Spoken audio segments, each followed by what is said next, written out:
guys, you're in a nutshell with me, Ina. Naalala niyo yung episode ko a few months ago talking about an increasing number of international students seeking asylum.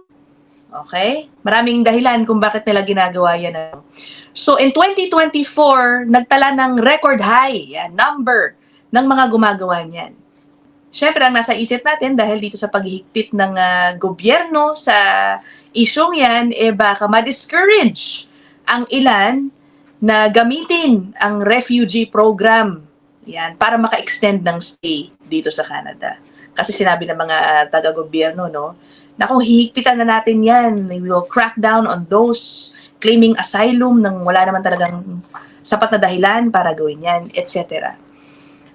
Pero hindi Apparently, hindi. Tuloy pa rin, rather, ang mga international students na gumagawa niyan. And in fact, in the first few months of 2025, kung ikukumpara yung first quarter ng 2025 sa same period ng 2024, tumaas pa lalo ang gumagawa niyan. Let me show you this report.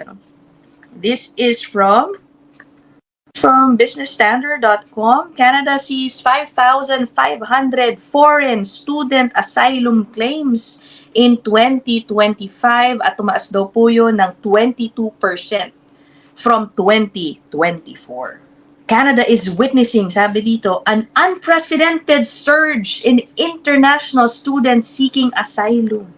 Okay, so noong 2025, ito nga, early 2025, 5,500. Ang katotalan noong 2024 is 20,245. Noong 2024 nga, record high na yun. No? Tinan nyo, yung 2024, nearly double na yun noong 2023 and 6 times higher noong 2019. And yet, hanggang ngayon, no, tuloy ang pagtaas. Ang nakakaloka, nung nakita ko itong same data being reported in a different website, this website, imigcanada.com. So yun din yan, no? Nakasulat dito, for the first quarter of 2025 alone, more than 5,500 claims were filed. Na 22% increase nga, no? So discuss dito, ano ang mga dahilan? What's driving the spike in asylum claims? It's a combination of policy tightening and global instability. Okay, that is fueling this surge. Reduced study permits, stricter work rules, lack of clear pathways, and fear of returning home, with some students saying they face real danger if they go back. Ang observation ko dito, parang may mali I think only acceptable reason really is yung huli na binanggit, fear of returning home. Diba? Yan naman po ang isa sa mga potential grounds for you to be granted asylum, maging refugee sa Canada. Merong naharap na danger, okay, in your home country. Yan, pwede yan. Pero bakit nila babanggitin na isa sa mga nagtutulak sa mga international students na mag-seek ng asylum ay dahil dito sa mga to, reduced study permits, stricter work rules, lack of clear pathways. Well, at least honest itong article na ito. But my point is, those are not grounds for you to claim asylum. Okay? Hindi porke nahihirapan kang makahanap ng PR pathway, doon ka na sa refugee program. Hindi po yan po pwede. Speaking of refugees, meron pa akong isi-share sa inyo na isa pa. Alam niyo ba, may kumakalat po kasi na parang a document from IRCC.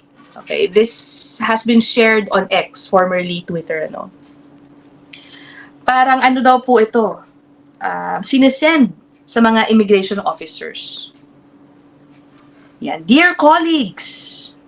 Okay, basically this letter or memo discusses a trend na na-observe nila from January to July 2023 na kung saan napansin na meron daw pumapasok sa Canada ng mga naka-travel visa, okay, visitor visa, Nag-grantan ng visa na yan dahil sinabi nila meron daw po silang a-attend ng mga conference in Canada. Pagdating dito, ginrant kayo, di ba? Pagdating dito, biglang nag-claim ng asylum. Nakakaloka, di ba? So, isa pala yan sa isa sa mga paraan kung paano pinasisikutan ng ilang mga tao ang immigration system dito sa Canada. Ang liit lang ng font, guys, eh. Tingnan ko nga kung mapapalakihan ko para sa inyo dito, no? Yan. Nako, ang liit pa rin ng font, guys, eh. Sabi dito, ito na nga. From January to July 20, ay, hindi ko pala ma-highlight. From January to July 2023, a total of 560 clients who obtained visas under the pretext of attending a conference in Canada subsequently made a refugee claim. Ano ba yan? So, parang kumbaga ini-inform siguro yung mga officers here or yung mga IRCC employees to be careful in assessing such applications na nagke-claim na may attendang conference. Pero syempre sinabi naman dito, yung mga sikat na conference, nakasulat dito, no, not necessarily represent conferences na nakikitaan ng applicants for refugee. Hindi naman daw yun. Usually, sa intindi ko dito sa observations nila, yung mga conferences na kung saan biglang merong mga nag-a-attend doon kuno na mag-a-apply ng refugee, they are smaller conferences. Kumbaga, siguro hindi mga regular, siguro mga bagong organized lang yan na mga conferences. Intentionally, perhaps, no? Intentionally organized para puslit ang ilan siguro, no? Maaari, hindi natin alam. Tingnan nyo pa to, hindi ko ma-highlight guys, so pasensya na kayo. Pero yung fourth bullet dito nakasulat, in many cases, it appears that applicants were being sponsored by third parties for the purpose of the trip. Talagang yung siguro yung organizers ng conference, kasi magbibigay po yan ng letter of invitation to the conference. Isa kang participant dito sa conference na gaganapin sa Canada. So, ang pinapoint out ng memo, hindi ibig sabihin guys na merong registration fee, ay ibig sabihin mas credible yung conference kasi nagpapabayad ng registration fee. Mag-ingat pa rin kayo at i-assess nyo ng mabuti yung application na yan. Siguro, tignan ng mabuti, ano ba tong conference na to. At itong last bullet sinasabi, kung saan galing itong mga taong to, yung mga dumarating dito with a TRV, tapos mag-claim ng asylum. In general, sabi ng last bullet here, it appears that foreign nationals from the African continent are more likely to use conferences as means of traveling to Canada and subsequently claiming asylum. The top claiming nationalities are Nigeria and Uganda. It is therefore possible, sabi dito, that this fraud trend may be more organized for those two nationalities. Some indicators also seem to demonstrate this.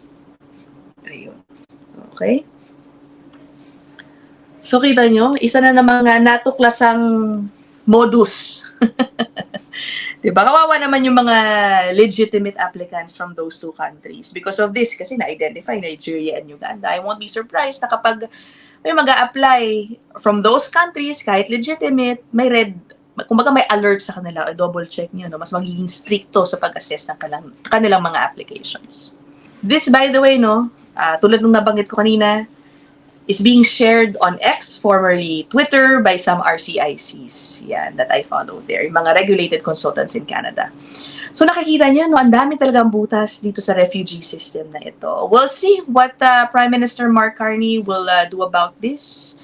Isa yan, yung refugee program na parehong pinangako ni Carney at ni Pierre Poilievre na ayusin nila. Tignan natin. Okay? Kita niyo naman, ang daming maaring pasikutan para lang makaklaim ng asylum dito. Nakakaloka. Anyway, yun lang naman po. Short and sweet ang ating episode. Let me know, as always, your thoughts about this down there in the comment section. Be kind and respectful with your comments, guys. I'll end this episode here. I'll see you guys in the next one. Bye!